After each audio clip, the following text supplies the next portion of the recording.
Let's go. Day 0 release of new tools for building agents by OpenAI. I'm super stoked about this. This is an evolution of the agentic space.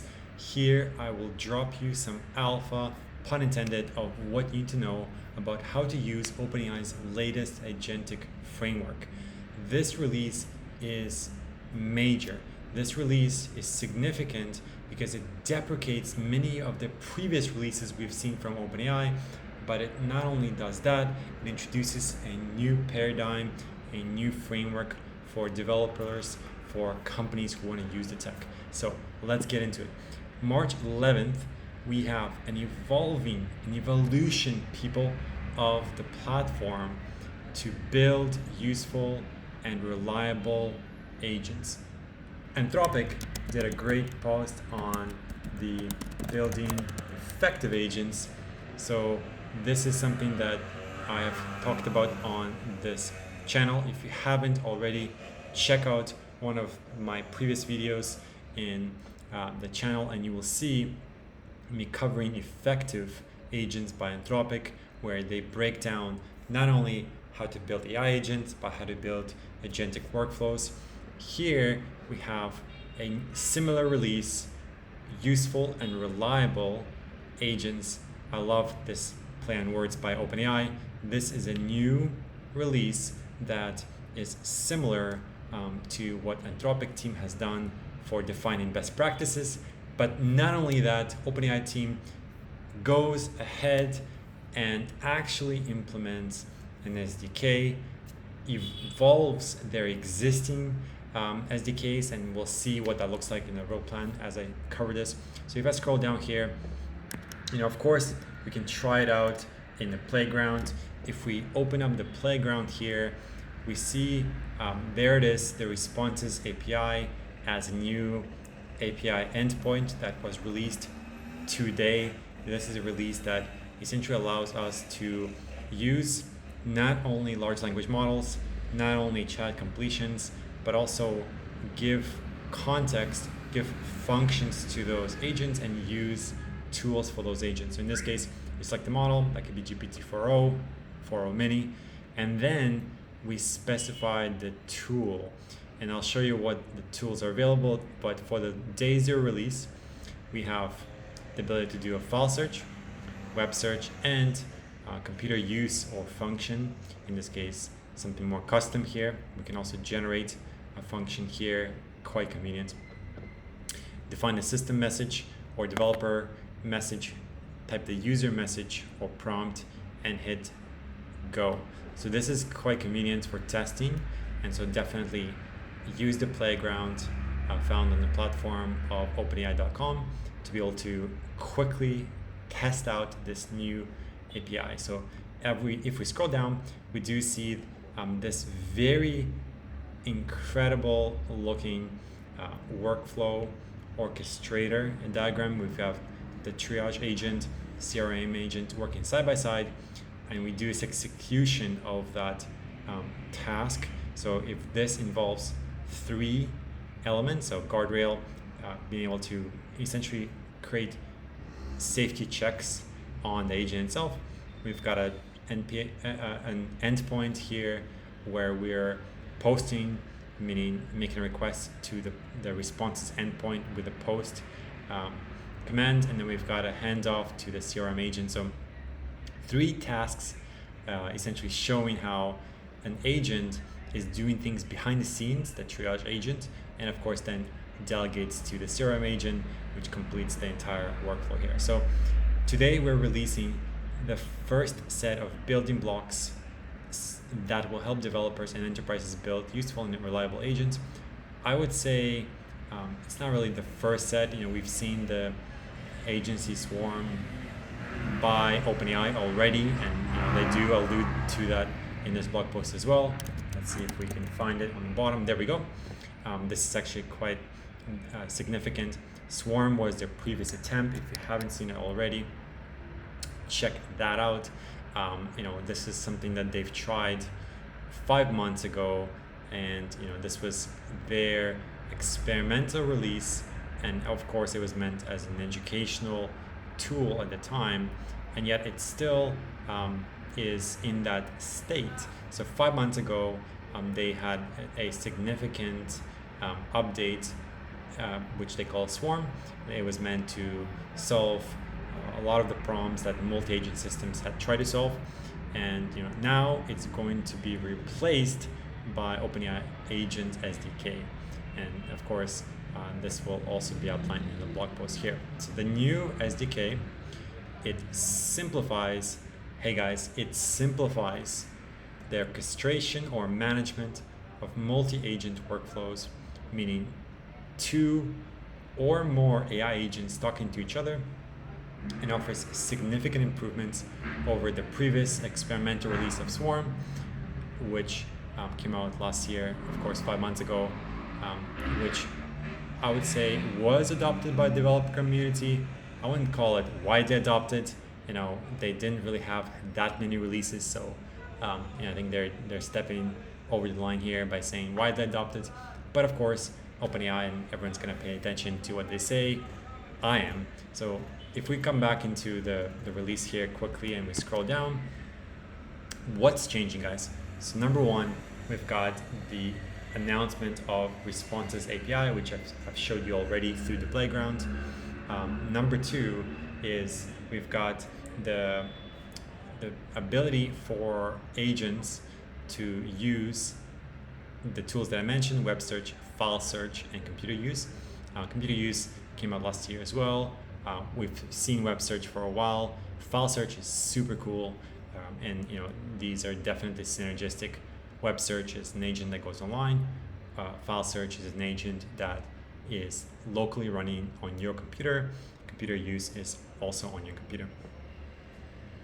And now we have this new SDK, meaning we have a new way by OpenAI that allows developers to manage either running solo agents or running multiple agents at the same time. Super cool. I love this release. This also, of course, they're aiming to integrate with observability to see how well that agent or those agents are performing. And if we look at some of the demos here, we see an AI agent looking at the context of the prompt, figuring out what tool to use, file search, web search, or computer use, performing that search, and then coming back with a response. In this case, 3 book recommendations based on its user's request, who's flying from Milan. I love that, and he wants to know what book to read. So in this case, the agent just finds the books, displays them, and you can see that structured format coming out quite nicely here. So very, very cool. We've got, of course, changes to existing APIs. So if you are already using Chat Completions API, it remains mostly unchanged, of course, but the Agents SDK is now going to replace the Assistance API.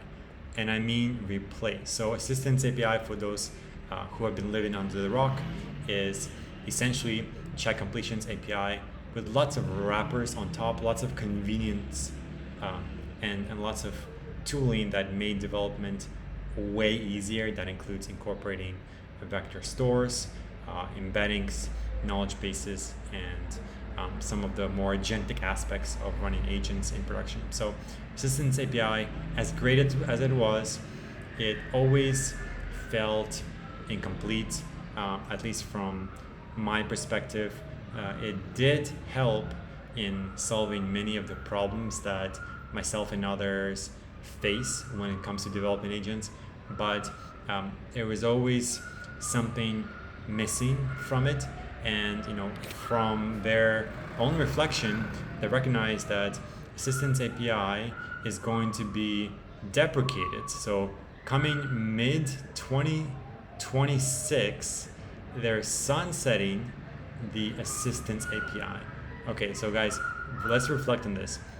It's 2025. By the middle of next year, we're gonna see this Assistance API go out of operation. This is important because if we are building tech to rely on these APIs, then we risk our workflows, we risk our agents to be deprecated. So the faster we transition, the better. Again, OpenAI is sunsetting the Assistants API, so this is the perfect time to transition. You have roughly a year to make that change. So if we scroll down, we do see a couple of the features that they mentioned, including web search. So web search simply looks like we've got a tool use, web search preview here, and then we have the input, hey, what was the positive news story that happened today as a query, and that gets passed as a user prompt into the responses API, and then you get back a response that you reflect on through the output text. And how useful is this? So we do see a super cool benchmark here. We've got the search preview on the bottom right, and we see that if we're looking at accuracy alone, we see that the search tooling as a function of accuracy is between 88 to 90%. This is incredible. So we've got the mini and then the full model here for 4.0, and it's going to give you a very high probability of giving you what you expect. So this looks like a tool that has been fine-tuned to this level of accuracy, because we've always had search as a tool, but it was always focused on some of the other models, GPT 4.5, OpenAI 0.1, and others. And then we've got search tool, and this is super cool as well. We've got a vector store being created here, meaning the knowledge base. We pass in the vector as IDs for creating a vector store, and then we look at, hey, let's perform a file search based on the vector store's IDs, and let's ask the question, what is deep research by OpenAI? So this is a good example of the file search. And we got one more here, so computer use, also super cool benchmark here. So computer use is actually very difficult problem. You can see that human state of the art is 72%, browser use is 78%, and at the moment the previous attempts for computer use, that was the previous release, and the web browsing agents previous state of the art were between 20 and 80%, which is good, but the new one, the current state of the art, is higher. We've got 38 for computer use, and we've got roughly 58 on the equivalent here. So this just means that today, if you're using agents for simulating or controlling the computer and simulating or controlling the browser, they are getting really good. So not at human level yet, but I wouldn't be surprised if this changes quickly. And of course, we've got the new SDK available. This is super cool because this is actually available in Python, which I use and love for most of my experimentation work. And it's a very effective language for getting something out the door quickly. And we do see we've got the Python code here, which you can press this copy button and then hit run on. And in this case, we've got the agent. You import all the modules, including the agent, module, runner, web search tool, function tool, and guardrail. And this is just for safety here. You instantiate that agent by giving instructions. You pass in the available tools. We've seen this pattern before from other frameworks. And then you've got the shopping agent, the triage agent running side by side. So we've got shopping agent first, and then we've got the, in this case, the runner is a starting agent, triage agent. So triage agent routes the user's request to the correct agent. There we go. And if it knows it needs a support agent, it does that handoff there. So quite convenient. And there it is. Shopping assistant is going to help the user by searching the web. And if the user's request is related to support, it gets passed to the support agent. And then now the agent is answering people's or humans questions related to their query. So routing agents or triage agents are very powerful best practice.